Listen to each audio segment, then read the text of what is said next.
The year was 1913.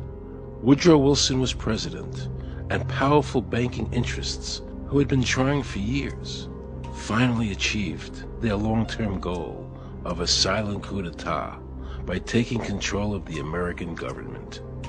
The first thing they did to accomplish their takeover was convince Secretary of State Philander Knox to lie to the American people and tell them that the 16th Amendment, the Income Tax Amendment, had been legally ratified by the states when it was not. The bankers knew that this tax would ultimately end up in their pockets. Because of this fraud, the American people were led to believe there was now a tax on their labor. Congress and the President are completely aware of this fraud, and it was even cited in a recent court case.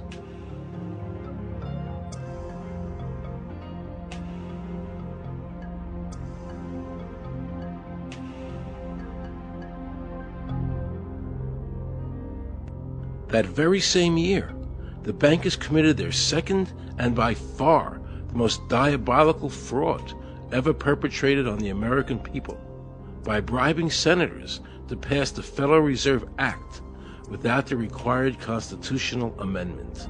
All in favor, say aye. They did this during Christmas vacation, when many senators were home celebrating their holidays with their families. And that's how the unconstitutional Federal Reserve Act came into being. They were very clever, and they understood that whoever issued the money for America would control the government.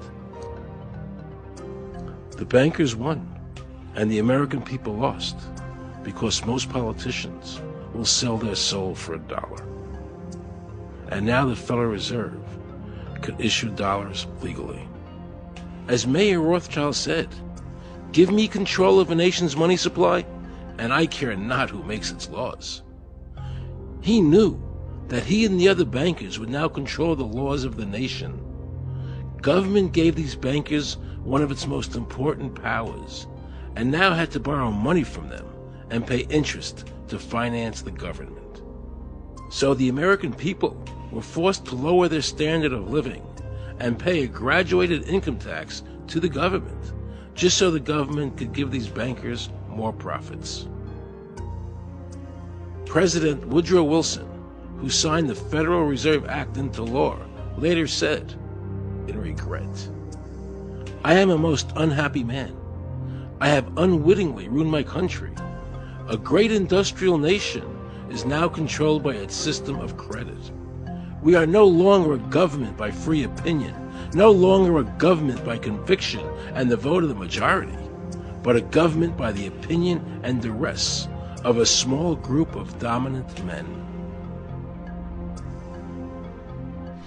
The Federal Reserve was created by Congress in 1913, and it was entrusted with the power granted originally to the Congress by the U.S. Constitution to coin money and regulate the value thereof.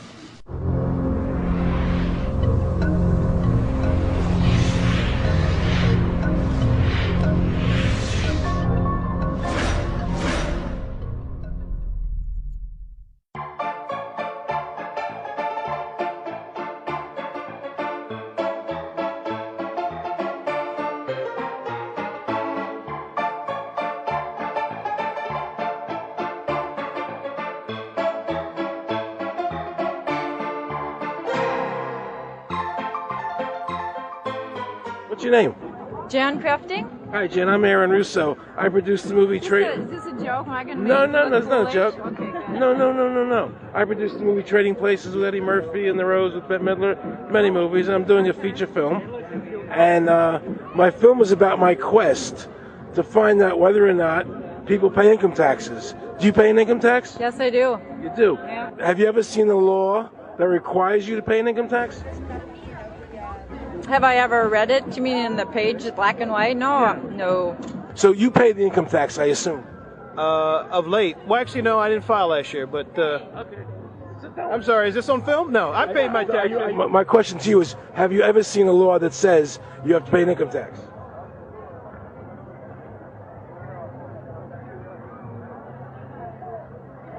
The law is that guy that wears that badge and a gun. That's the one that puts you in jail. That's the law. Actually, I can't stand the IRS. They're evil. Do you have any fear of the IRS? Not really, because I'm Canadian. I think it's actually unconstitutional, is what I've heard. Right. But to avoid any hassle, I pay it. If there was no law and I wasn't afraid of them coming and taking me to jail, absolutely, I wouldn't pay taxes. Okay, then no, I wouldn't pay income taxes. It's a no-brainer. You wouldn't pay it. I wouldn't pay it. Why would anybody? Because that's what they tell us we must do, else we're bad Americans. Would you pay it? No. Would you pay it? No. Why would you pay taxes if you don't have to? The income tax is not legal because it would be a direct tax and it is not apportioned as the Constitution demands. If it's against the Constitution, then why are we doing it?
I really expected that, of course, there's a law that you can point to in the law book, the code, that requires you to file a tax return. Of course there is. Maybe I don't know what it is right then as he was speaking to me, but sure. So naively, I agreed to go off and research it and get back to him. 3.5 months later, I was at that point where I couldn't find the statute that clearly made a person liable, at least not me and most people I know. And I had no choice in my mind except to resign. I had to leave the IRS because I presented evidence that I had accumulated indicating that the agency was violating the law and violating people's rights. And I asked the agency for a response to my sincere concerns. And the answer I got was that they would not respond to my concerns and that they would provide me with the paperwork necessary to tender my resignation. But We the People Foundation for Constitutional Education put a full-page ad in the USA Today on July 7th, 2000. And within the body of that ad was a $50,000 challenge for anyone that could show the law. And to me, $50,000 is a lot of money. So I went after that and did the research based on the fact that I thought, let's put this baby to bed. I'm hearing all these rumors. I'm going to kill 2 birds with 1 stone. I'll answer these people's questions that are asking me, and then I'll win this $50,000. And, based on the research that I did throughout the year 2000 and that I'm still doing, I have not found that law. I've asked Congress. We've asked a lot of people in the IRS commissioners, helpers. They can't answer, because if they answer, the American people are going to know that this whole thing is a fraud.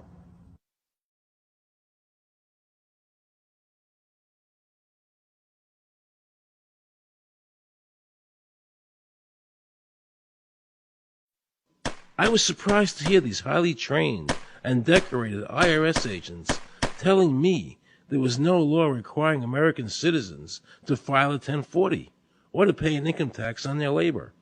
I haven't filed an federal income tax return since I left. I have not filed a tax return since 1999. Approximately 67 million people don't file an income tax return.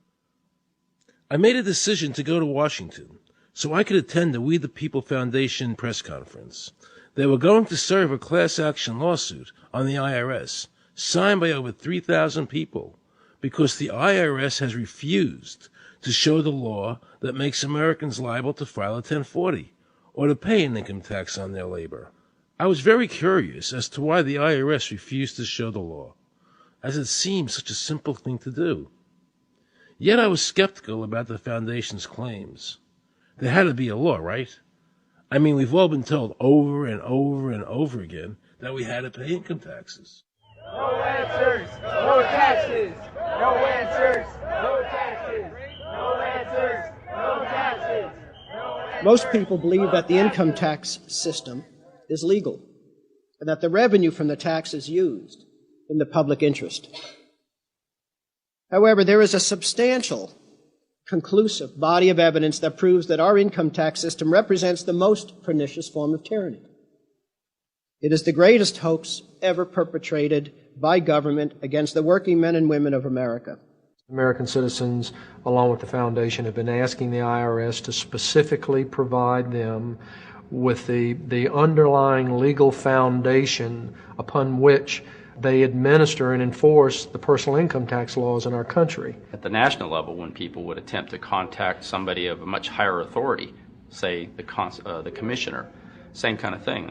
They would get answers that were in effect non-answers. There are a group of people standing outside today who assert that no law requires you to pay taxes and that you will not answer their petition to the government as to whether they're required to pay taxes. Are they required to pay taxes? I've been paying my taxes ever since I had my first job, and I think it's a fundamental construct of our nation that those of us who expect and demand the services from our government that the government provides, be they the protection of our country through the military, or be they the education of our children, or be they the protection of our environment, that we must pay for those services. So yes, I think there is a fundamental obligation, and that it's an understood and well accepted one.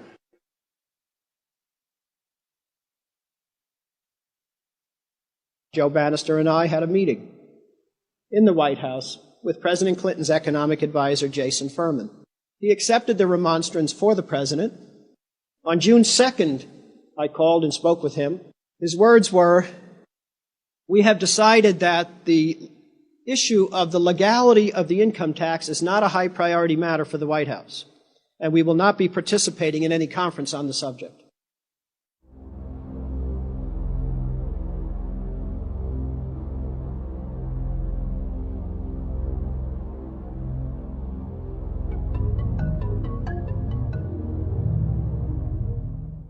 I decided not to eat until my death or until the government agreed to send their experts to meet with the experts from the tax honesty movement. And with the help of Congressman Bartlett, a deal was made. I'm very pleased that through these several trying weeks and now months, that we have secured the agreement of the IRS and the Justice Department, because some of the questions are beyond the purview of IRS, that they will both attend a public symposium where these issues can be formally addressed. Last Thanksgiving, DOJ and IRS notified Congressman Bartlett that they would not participate. Congressman Bartlett then waited until late January. He informed me that he would not be participating. Why do you think you've been able to get away with not paying or filing your income taxes for so long?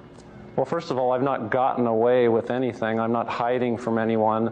I'm simply asking the IRS to show me the laws that apparently require me to do these things, and they are suspiciously reticent to answer questions from me. And of course, there are millions of other people, many other organizations who have attempted to get answers. They act very suspiciously when asked to simply sit down at the table with the American people and discuss what their obligations are. Rather than pulling up a chair, they pull out a club.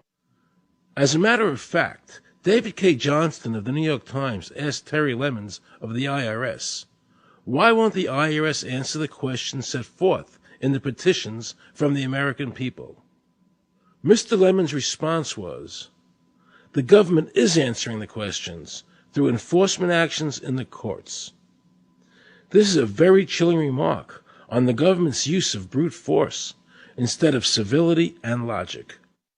The federal government itself refuses to provide the American people who are coercively being subjected to this extraction of their private property without any underlying legal justification. There is no law that requires the average American worker in the private sector to pay a direct unapportioned tax on their labor and compensation for services. There is no law. Freedom! Today, effectively, the people have said to their servant government that that our rights are not going to be any longer denied, and that we're going to have answers to our petition, our legitimate, lawful petitions for redress of grievances, which are guaranteed in the First Amendment to our Constitution. So once and for all, we will get an answer.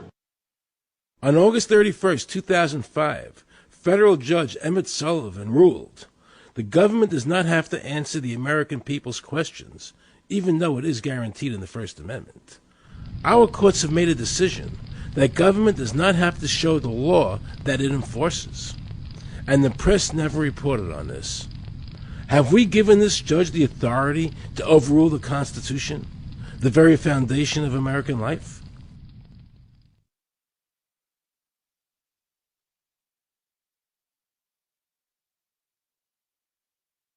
I believe that in both spirit and substance, our tax system has come to be un-American. Death and taxes may be inevitable, but unjust taxes are not. The country's taxes must be fixed, and I know what to do with it. If you think you're paying too much now, just wait till I get through with it. Now, Mr. Hanley, I'd like to ask you something. What does the government do with all the money we give them in taxes?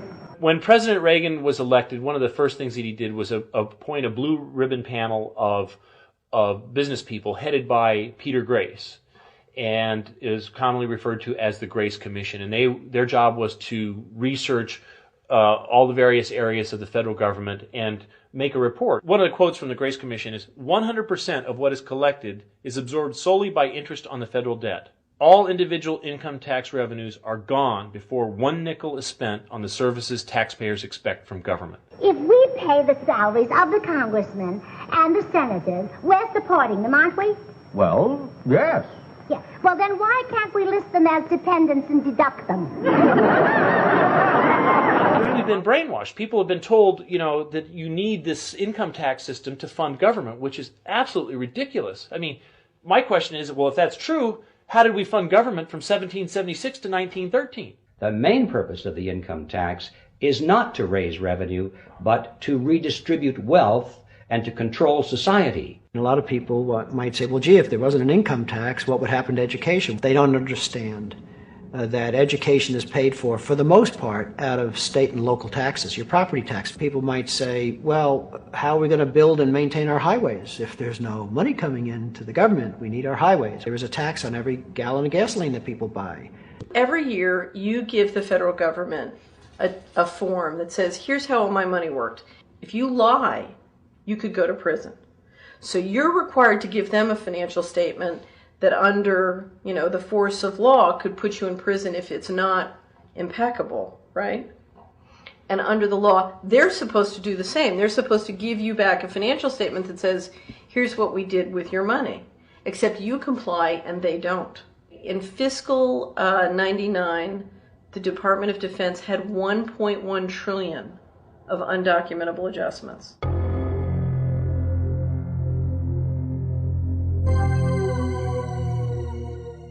The following year, they had 2.3 trillion of undocumentable adjustments.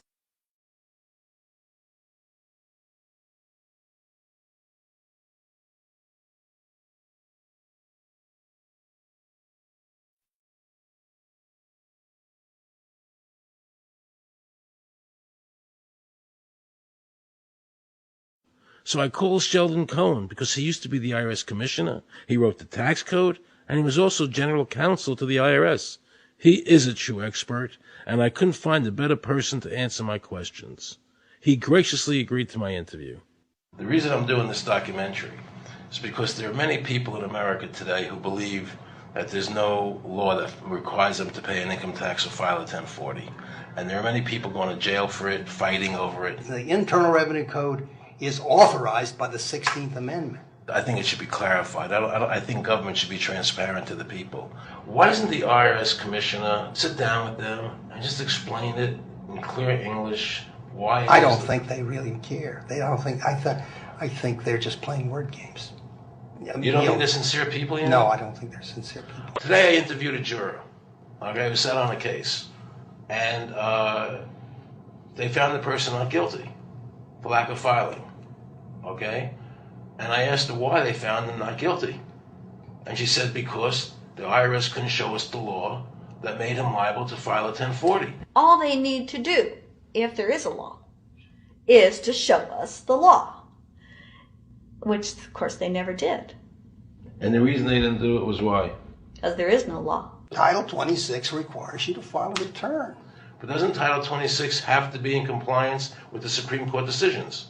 You're going to take a 1920 case and superimpose it on the whole Internal Revenue Code that was written after it? No, that's not. I can't believe what I just heard. Rewind.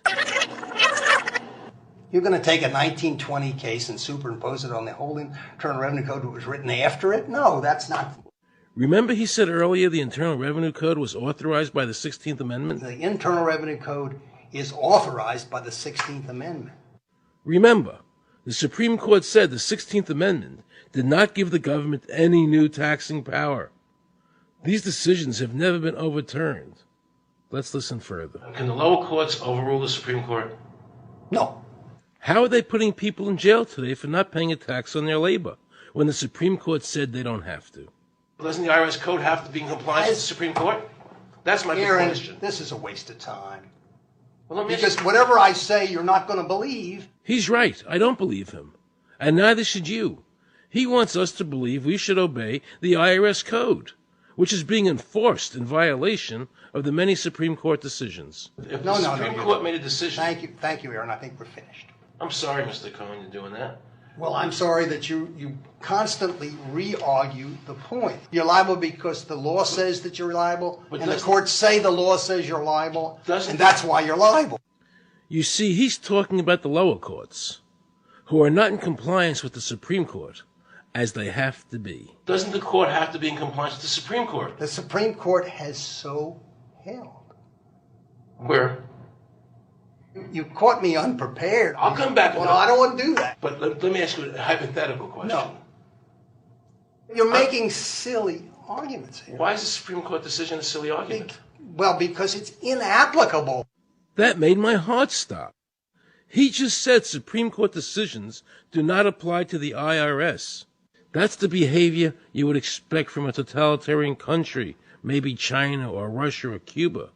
Not from America. They're just making up the law as they go along. Now I knew the tax honesty movement was right. The IRS thrives on intimidation and fear, not by law. It's no different than a criminal protection racket, using force to extract your money from you. Then the former IRS commissioner, now working at a prestigious Washington law firm, threatens me. Watch. Aaron, you understand Yiddish. Cornish helfen. For those of you who don't understand Yiddish, that means nothing will help you. Now it all became clear. I understood why the IRS wouldn't go on camera and talk about where the law was. I understood why all the senators I called refused to be interviewed. There is no law. And now you know what our political leaders and the courts have known for decades and have tried to cover up. The United States Constitution strictly forbids a direct, unapportioned tax on the wages and salaries of American citizens. The United States Supreme Court has consistently ruled that the income tax is a tax on profits and gains, not on labor and wages. On behalf of the American people, I challenge the IRS to show me a statute that allows a direct, unapportioned tax on the wages and labor of the American people. And if I'm wrong, I will give my most humble apologies to the IRS. If the IRS is wrong, and there is no law, then every person who's been jailed should be let out of jail immediately. He was being tried for 4 counts of not filing his income tax. Okay. And our question was, well, what is to decide? Either he did or he didn't. It never occurred to us that he might actually be innocent while at the same time not filing. They called up the IRS agent, Agent Craner. Craner? Yeah. Robert Craner? Mm-hmm. This is Ken Doherty. He's also an investigator with the Illinois Department of Revenue. This is a request for a copy of the delegation and authority order. Right, and I talked to my boss about that, and he said that my badge is that.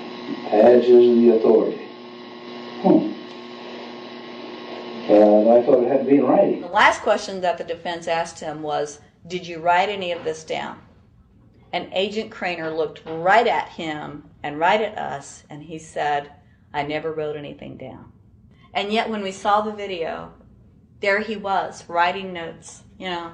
And so I'm thinking, okay, at this point, the judge is supposed to say, Agent Craner, it is clear that you have committed perjury. It wasn't even noticed. It finally came to the climax.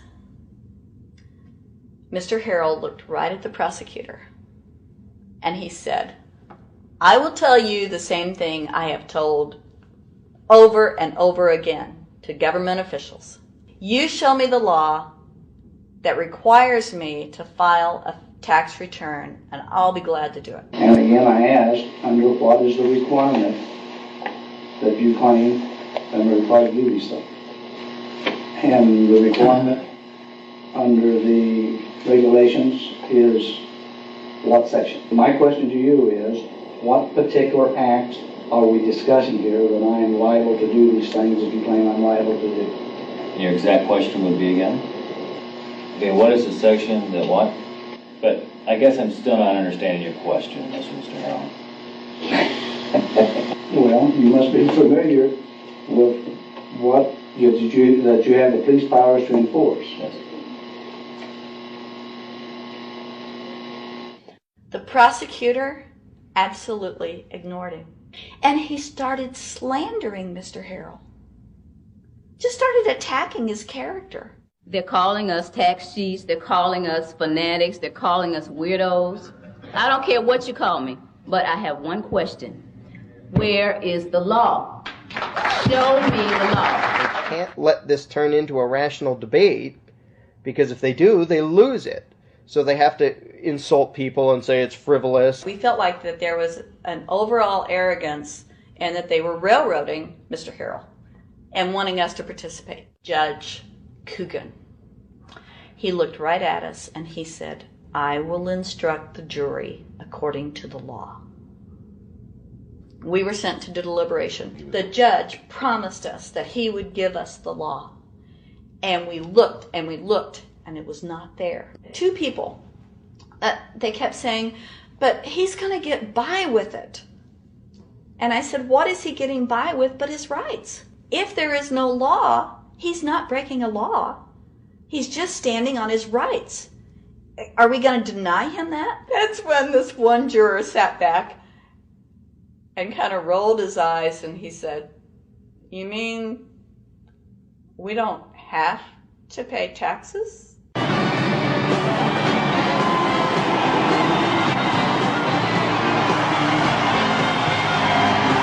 All of a sudden we realized that this trial was much bigger.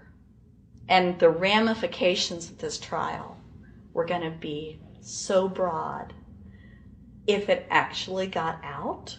I mean, it's like we had just discovered this great government secret. And so when we came out for the delivering of the verdict, the judge was, I'm sure, even at this point, I'm sure he still thought we would give a guilty verdict. And the reason I say that is because of the look on his face when the first not guilty was read. His face just turned white. I mean, it's like, I don't believe this. The second time, you could hear people out in the audience just in the courtroom, just going, wow, and the judge is just getting red in the face. I mean, he was just livid. And the judge got up and left. I sat there and I thought, this truly is a victory for the people. And I have never felt more patriotic.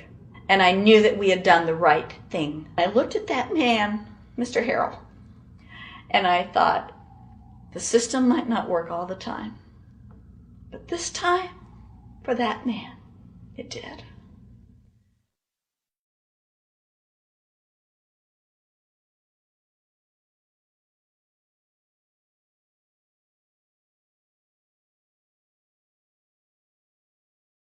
I had this really uncomfortable feeling in the pit of my stomach as I was thinking to myself, how did America transform itself from being a truly free country with a servant government where our individual rights were protected by our Constitution to being a country that talked about being free but really wasn't? The change started when the Federal Reserve came into existence and America adopted one of the major planks of the Communist Manifesto by bringing to America this central bank. The very same people that backed the Federal Reserve System also backed the graduated income tax, a second plank from the Communist Manifesto. Do you know that the Federal Reserve is a private bank and not a government agency? No, I wasn't aware of that. It's a private bank? That would scare me quite a bit. What if you learned that the Federal Reserve makes money off the taxes you pay? How would you feel about that? Angry. Like I'm feeling right now. I would feel cheated by my government. I'd be angry. It kind of sucks. They're pretty much in control of everything. I decided to drive back to Washington to see Dr. Ron Paul. He had been a congressman for over 20 years. I had met him previously in 1998 when I was running for governor of Nevada, and I knew him to be an honest and sincere man, and I thought he'd be very helpful in letting me know what the future holds for the American people. Who owns the Federal Reserve? It's secret, and we can't find out what's happening. But the Congress created it, and it's not authorized in the Constitution. The government borrows money from a private corporation using the name Federal that prints United States on it, and then it pays back to the Fed, which is owned by private banks. We don't know who all those private banks are. The money that the government is paying back to the private bankers is the money that comes from you and me. Why in the world would the American government borrow money and pay fees on it when it has the authority to make the money itself interest-free? The Federal Reserve is no more federal than Federal Express. I've never seen a full list of ownership for the Fed. I don't think anybody has. The government works for a private bank, and the private bank works for its owners, the true masters. People talk to me about, the issue of Republican versus Democrat, as if they don't get it. And I say, look, here's the way you get it. It's organized crime. All you do is you call the Republicans the Genoveses, and you call the Democrats the Gambinos. The people at the top, they treat it like a crap game, like it's their crap game, like they're making lots of money. Occasionally, somebody at the table shoots each other, but the moment anything threatens their crap game, they all unite to protect it. They're both controlled by the same financial, economic, and corporate interests. Once the banks get into the picture and they form a partnership with the government gives them the legal power now to create bank-issued money backed by the coercive power of government to require everybody to accept that bank money. In the course of the last century, they have converted this nation from a nation of independent freeholders to a nation of employees. And they're just one step away from being serfs. Most people spend the great bulk of their money for taxes, interest, and inflation. And all of that money goes to these two groups that comprise the cartel and their partner, the federal government. It's not a coincidence. So if Congress used its legal authority to shut down the Federal Reserve System, the American people would be much better off. Government should create, issue, and circulate all the currency. Creating and issuing money is the supreme prerogative of government and its greatest creative opportunity. Adopting these principles will save the taxpayers immense sums of interest, and money will cease to be the master and become the servant of humanity. Abraham Lincoln. Young people today are conditioned practically from the cradle on up to think that credit is a wonderful thing. You don't want to damage your credit. You want to do what you can so that you can go to the bank and get a good loan. There are no people who own their own property, who own their own houses, who own their own business, who finance their own business. They're only debtors. The average young person today has no concept that he's being drawn into a web, a trap. Like he's in the feudalist system, only he's going to like it. He's going to think, this is wonderful. I got my new red Corvette, and I'm in debt for the rest of my life, but I'm looking good.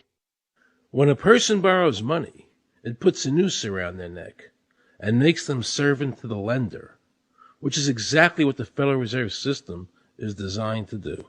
And now our Congress, so dominated by the banks, is helping them to entrap people even further by passing new bankruptcy laws, making it more difficult for the people to declare bankruptcy and get a fresh start, while at the same time allowing the banks to charge very high rates of interest. This is the way the Democrats and Republicans, working with the banks, legally enslave the nation. Credit card industry is a huge political contributor, and unfortunately a certain number of... It just seems so, like I say, just bald. You know, this idea that credit card industry gives a lot of money to the government so they will protect them even to the just abject disinterest of their own constituents. That happens kind of a lot. The board of directors of the Federal Reserve System is chosen by the president from a list prepared by the bankers themselves. The process of finding a Greenspan replacement is ongoing and is being managed by a small group of people responsible for coming up with a list of nominees. It's important that whomever I pick is viewed as an independent person from politics. If the American people ever allow the banks to control the issuance of their currency, the banks and corporations that will grow up around them will deprive the people of all property until their children wake up homeless on the continent their fathers conquered.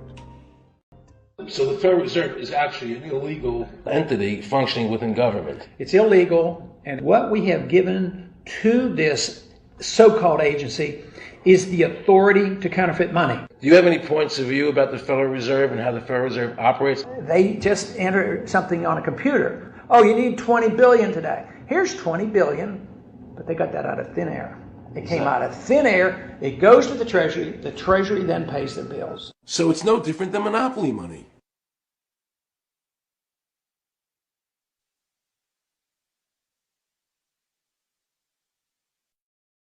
The cost of living is so high today because the Federal Reserve and the federal government have destroyed the purchasing power of the dollar.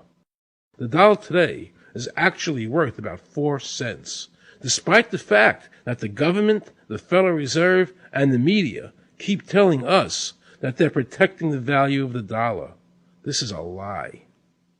All countries who have ever attempted to create money on thin air, the currency is eventually destroyed. Why did we give a monopoly of creating money out of thin air to a private corporation? The result is exactly the same as if someone were picking your pocket every year, because that's exactly what they're doing. Originally, paper was a receipt which is used as evidence that the money exists. Over the years, of course, the government has disconnected the paper from the actual tangible substance, which is money. So now we have a piece of paper which is evidence of nothing. In the past, people were able to take their receipts, the paper, to the bank and get the real money, the gold, in exchange for the receipt.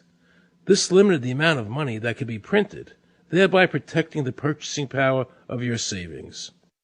You don't have to worry. That's good, because I work 3 jobs and I feel like I contribute. You work 3 jobs? 3 jobs, yes. Uniquely American, isn't it? I mean, that is fantastic. In the absence of the gold standard, there is no way to protect savings from confiscation through inflation. There is no safe store of value. Gold stands as a protector of property rights.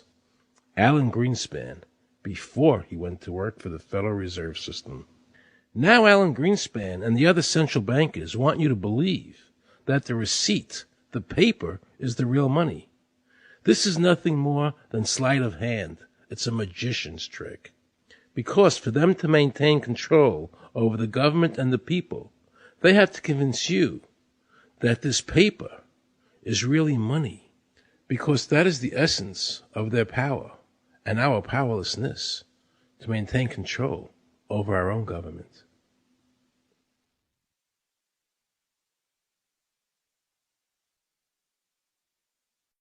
What happened to the gold in Fort Knox? Nobody really knows. When I served on the Gold Commission, I asked them to really, do another audit. I remember it was 15-2. They said, we don't need to audit the gold. It's supposed to be the American people's gold, and so we would like an accounting to tell the American people what is there. I've been told that the Federal Reserve has taken control of the gold as collateral for the dollars they print. They list gold on their balance sheet. How could the Federal Reserve, this private bank, list gold on the balance sheet? They claim they're holding that for the Treasury. So that puts private bankers in control of the American gold. They could have taken all of America's wealth. That's a possibility. Shouldn't the Congress stand up and say, where is the American people's gold? They're not audited. They control the money of America, and it's not audited? There is no audit. Oh, wait a second. Doesn't the Federal Reserve work underneath the Congress? Congress ignores their responsibility to do any oversight. The president really has no control, nor does the Congress have any control over this cartel. It just has the appearance of control. In the final analysis, the Federal Reserve bankers, with the help of the Democrats and Republicans in Congress, have swindled the American people. They have taken the true wealth of America, the gold, and given us a piece of paper in return. And again, not a word from the press. These frauds are going to continue until Congress is no longer intimidated by the Federal Reserve bankers, and Congress uses their legal authority to shut down the Federal Reserve System and to stop this loss of our freedoms. Is there a law that requires people to file a 1040? Not explicitly, but it's certainly implied. Well, implied by force. Yeah. But is there a law? I can't cite a law, no. I cannot. But, if they think it's the law and they have all the guns, it's an authoritarian approach. Well, yeah, but that's authoritarianism. Yeah. That's not a country run by law. Do you think America is going deeper and deeper into becoming a police state? And if so, in what ways do you see that as a congressman? Yeah, I think we're moving in that direction because there's not much we can do without permission. The absence of a police state is that people are free, and if you don't commit crimes, you can do what you want.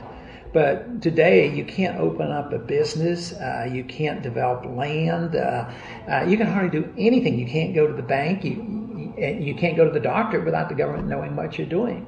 And they talk about medical privacy, that's gone. Financial privacy, that's gone. The right to own property, that's essentially gone. So you have to get permission from the government from almost everything. And if that is the definition of a police state, that you can't do anything unless the government gives you permission, we're well on our way. This is something that people eventually, I hope, will get sick and tired of and say, enough is enough. I sincerely believe the banking institutions having the issuing power of money are more dangerous to liberty than standing armies. Thomas Jefferson. You must understand the Federal Reserve is a cartel made up of the major banks in America, and they are the ones that are running the show, not the federal government.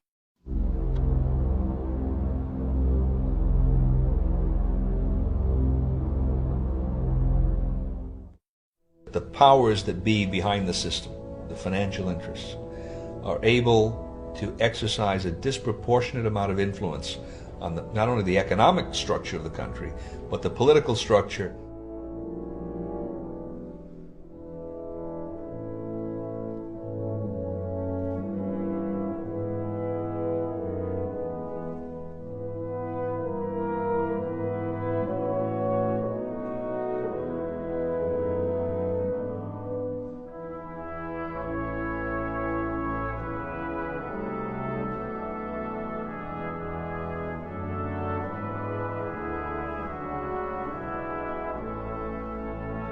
this would be like the ultimate reaching of government into our personal health lives, which would be unbelievable. And not even our government, some, bureaucratic, diffuse, multinational, secretive government.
assure the American people that, one, I've got the authority to do this. American people expect us to protect them and protect their civil liberties. I'm going to do that. Preserve, protect, and defend the Constitution of the United States. The Constitution of the United States. So help me God. So help me God. So help me God.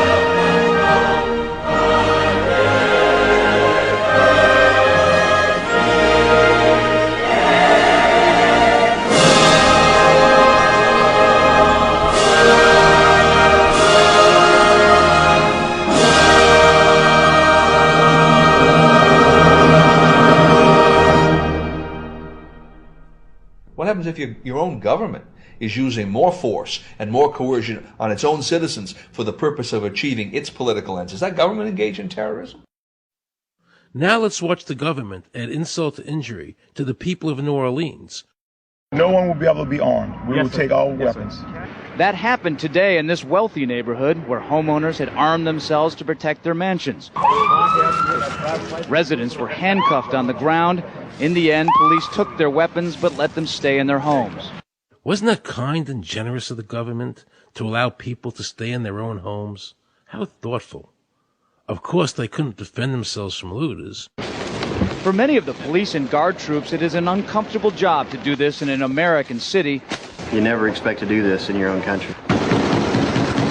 Walking up and down these streets, you don't want to think about the stuff that you're going to have to do. We are losing our right to property.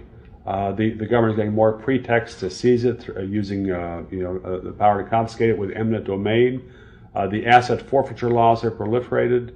It's easier for the prosecutors to come in and make an accusation against you and confiscate your property even though they have no evidence that you've done anything wrong. Guilt or innocence doesn't really matter that much because it's very convenient for the government. Unfortunately, what is being sold to the American people today as Americanism, if you peel off the label, you find so much similarity to what we were fighting against when we were fighting communism and Nazism and fascism. The government's now putting a national ID card together and they want checkpoints. We will be carrying our papers, and they have recommended there'll be checkpoints throughout the country. Isn't that what Nazi Germany did that everybody in America was against? Papers, please. May I see your papers? May we see your papers?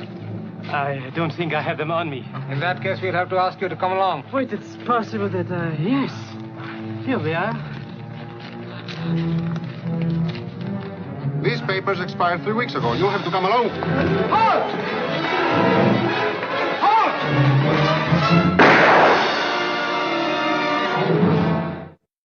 In the new legislation, the national ID card is in it. It takes 3 or 4 pages to describe, and it will be connected with our driver's licenses. The states will be instructed on exactly what they have to do. Social security numbers will be used. Some type of a physical proof, such as fingerprints or retinal prints, have to be on it.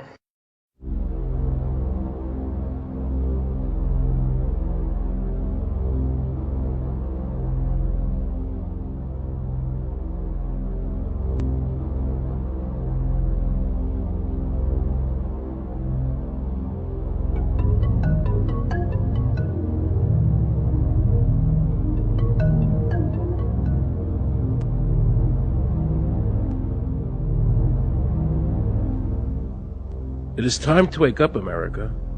These ID cards are not about defeating terrorism, but they are all about controlling the American people. I arranged an interview with Catherine Albrecht, a leading authority on the RFID chip. Her book entitled Spy Chips is the definitive book on this subject. I wanted to find out just how dangerous these chips are to our liberties. RFID is a technology that uses tiny computer chips the size of a grain of sand or even smaller, hooked up to miniature antennas to transmit information about items at a distance. Back in 1999, Procter & Gamble, Gillette, and MIT got together to find a way to commercialize this technology and make it small enough, make it efficient enough, and make it low cost enough to, essentially, their dream is to put one of these tiny computer chips on every physical item manufactured on planet Earth. The latest technology for identifying people at the point of sale, for identifying people when they make purchases, is actually the implantable chip that you can actually embed directly into human flesh. It's a tiny glass capsule about the size of a grain of rice. It contains an RFID computer chip with a coiled antenna, and it can transmit information also at a distance.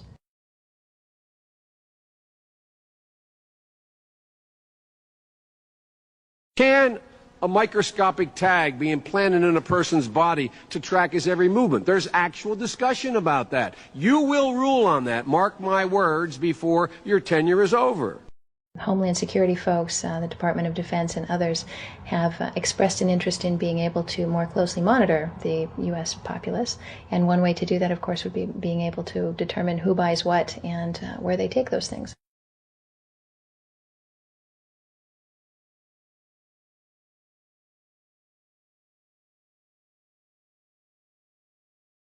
Radio waves can travel through walls, they can travel through wood, they can travel through the things we normally rely on to protect our privacy.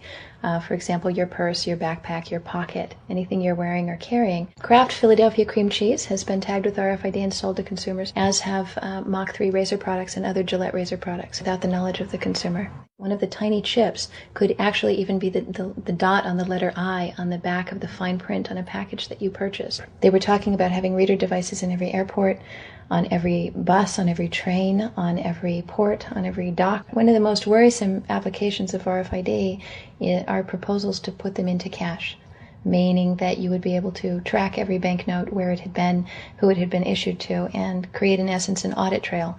That would essentially take away the anonymity of cash that we now enjoy today. The ATM machine itself, as the money came through the roller device, would be reading each number, and they would know who you are because, of course, you identify yourself at the bank before you take money out. And down the road, when you go to pay at a major retailer, it would also be possible for them, as they're putting the money into the cash drawer, to simply feed it through a little reader device. It would go in, it would tag that number and transfer possession from Aaron Russo, say, to Walmart. Once everything you do is tied down to a single number and there is no longer the ability to pay with cash, then all it takes to render you a non-citizen is to simply turn that chip off. You will no longer be able to really participate in any function in society, including buy food.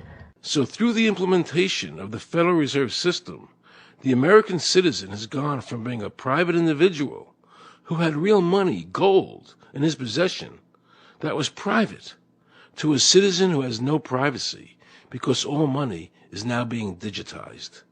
They can deduct whatever amount of money they want out of your digits whenever they want. They can trace you whenever they want. You'll be at their mercy. God forbid we allow this to happen in America. This is absolutely Orwellian. I mean, it's talking about Big Brother looking over your shoulder at absolutely everything you do, every purchase you make, every place you go, every company you interact with. All of that would be reported back potentially to the government.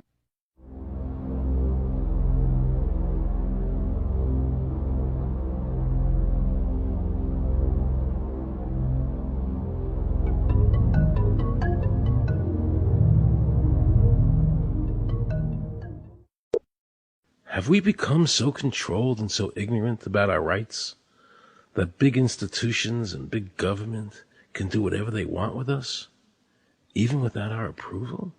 I knew for certain the Founding Fathers would resist to the death what is happening in America today. And I, for one, will not accept a national ID card. And if nobody accepts a national ID card, and nobody can board a plane without one, then let the airlines go bankrupt. And if you can't open a bank account in a big money center bank, then open an account in a small local bank. And if we can't walk into a federal building, I personally would consider that a blessing. Don't allow these institutions to dictate to us how we conduct our lives. This is America, and we have free choice. We the people have all the power, not the government. Government gets its power from us, not the other way around. Think of all the men and women who died in all our wars, fighting for freedom, not Federal Reserve bankers. Do you think they sacrificed their lives so that Americans can be chipped like a dog? So we could all have a homing device inside us? No. This ID card is the last step before they implant us. And that's precisely the reason nobody should accept one. And you know what they're going to do? They're going to call on the propaganda machine, the media, and try and sell this as if it were in everybody's best interest. We're working on a product that we have called internally a PLD. PLD stands for Personal Locating Device, which is an implantable GPS for which our company owns a patent. The hybrid of the two of these products, being Digital Angel and Verichip, is what we call PLD. PLD should be in prototype form by the end of this year, by December of 2002, and we are already working with the Food and Drug Administration as well as legislative agencies with these products and ultimately with the PLD.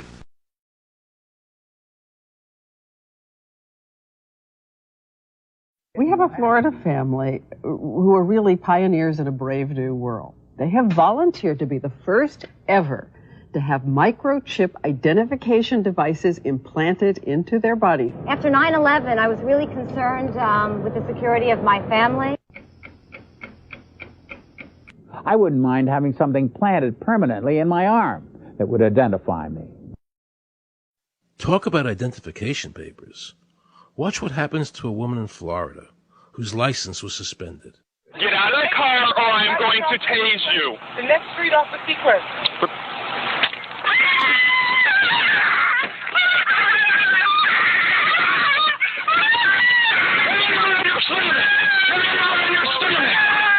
On your stomach. Do it now. Put your hands behind your back. Do it now. Do it now or you're going to get tased again. Do it now. Do it now. On your back. Put your hands behind your back. Put your hands behind your back. I can't. Sure you can. Come here. Ow, ow. Oh, got it. You got blood on your Oh, my God. You tased me and you handcuffed me? Yep, you're under arrest. For what reason? Your license is suspended.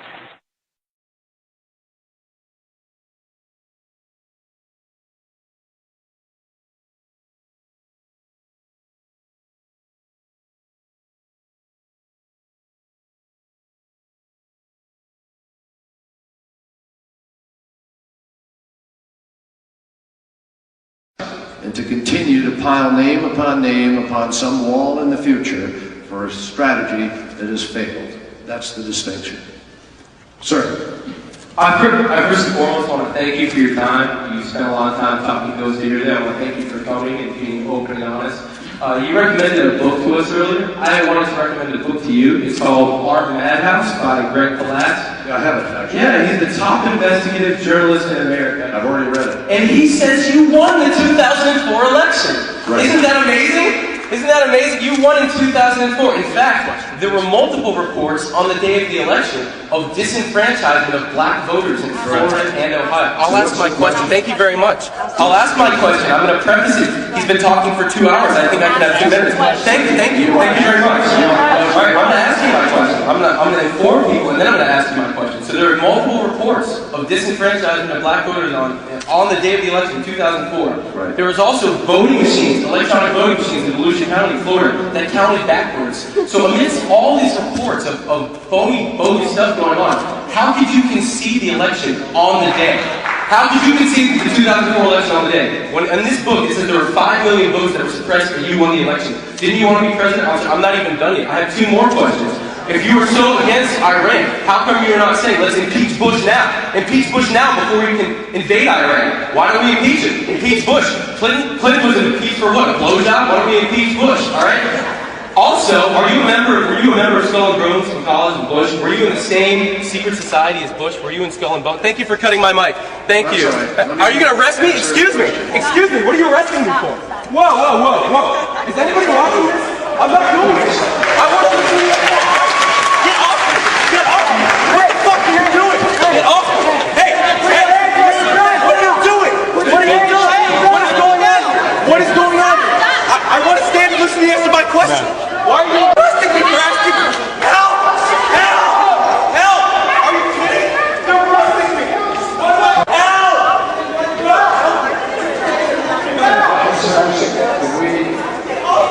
I didn't do anything! Help me! Help me! Help! They're arresting me! He's got a taser on his chest. I mean, this really is ridiculous. Hands on your back! I think if everybody just this situation will come. You don't have an option. Hold on your stomach. And, unfortunately, he's not available to come up here and swear me in as president. Why are they arresting me? Did someone do something here? Let me just I'm say being arrested. Because it's a very important question. What did I do? Get off me! You know what? Get the fuck off me, man! I didn't do anything! Don't tase me, bro! Don't tase me! I didn't do anything! Ow! Ow! Ow! Ow! Ow! Ow! Let me go! Let me go! Let me go! Why? Why are you doing that? Oh my God! Back up! Back up! Why? What did I do? What did I do? What did I do? Come on, Papa. All the power is in the people. And to the extent that government becomes alienated from the people, does things that people don't want, power is transferred until you finally come to a police state, totalitarian state, whatever word you want to give it, where the desires of the people really have no consequence. They go out and they vote. Doesn't make any difference which candidate they elect. Now we can see a new world coming into view. A world in which there is the very real prospect of a new world order. The New World Order will be built. An end run on national sovereignty, eroding it piece by piece, will accomplish much more than the old-fashioned frontal assault. Council on Foreign Relations. We shall have world government, whether or not we like it. The only question is whether world government will be achieved by conquest or consent.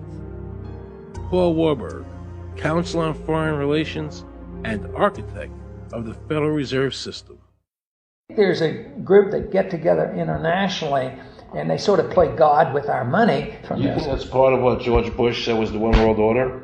They can't have a new world order only with a world police, military. Right. I think the financial system ultimately is even more important than the guns. The central bankers of the world are working together to create a one world government, a global police state as sinister as anything George Orwell ever wrote about, where every person on the planet Earth will have an RFID chip implanted, where the bankers and the governments can monitor every transaction you make. A chip in everybody would be the universal monetary system par excellence, because there'd be no escape from it, and you'd be totally under the control of those who issue the electronic impulses in that chip.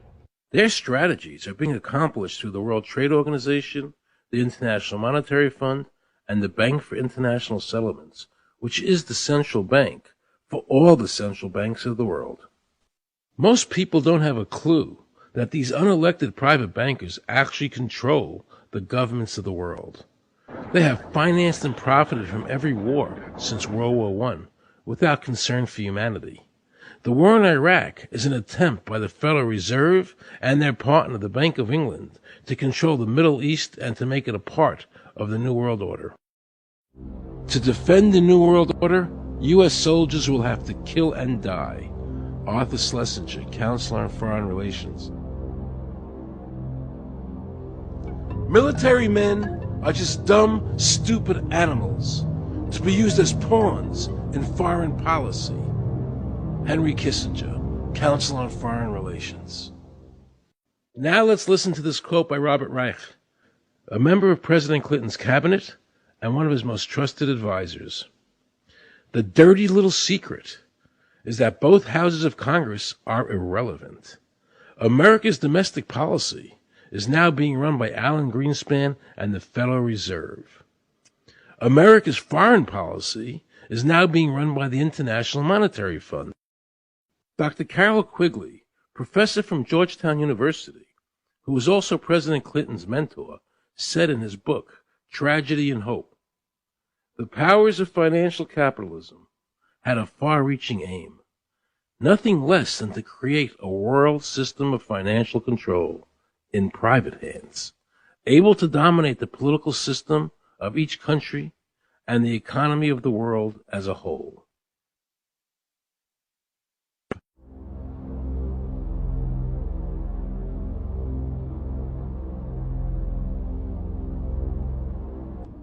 Look what happened in Europe.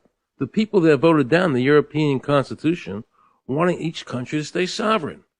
Yet the private central bankers are pushing the governments forward to make this Constitution happen, even though the people voted against it and clearly do not want a world government nor one European government.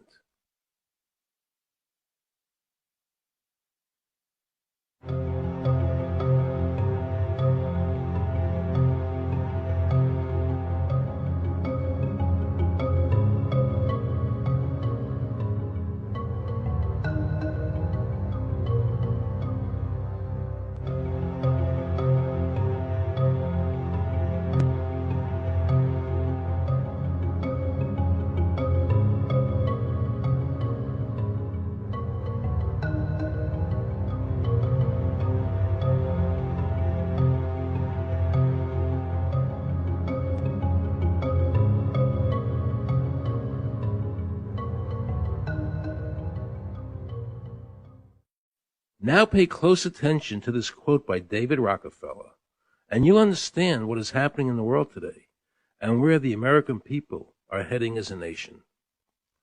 We are grateful to the Washington Post, the New York Times, Time Magazine, and other great publications whose directors have attended our meetings and respected their promises of discretion for almost 40 years.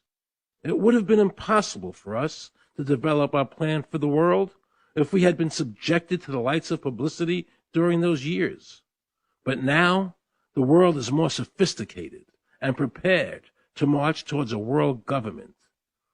The supranational sovereignty of an intellectual elite and world bankers is surely preferable to the national autodetermination practiced in past centuries.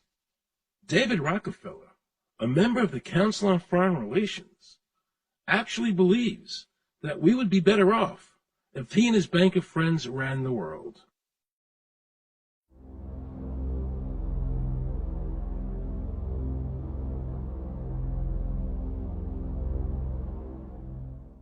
Benito Mussolini had a great quote about fascism. He said that fascism should be called corporatism more properly because it's the perfect merger of power between the corporation and the state.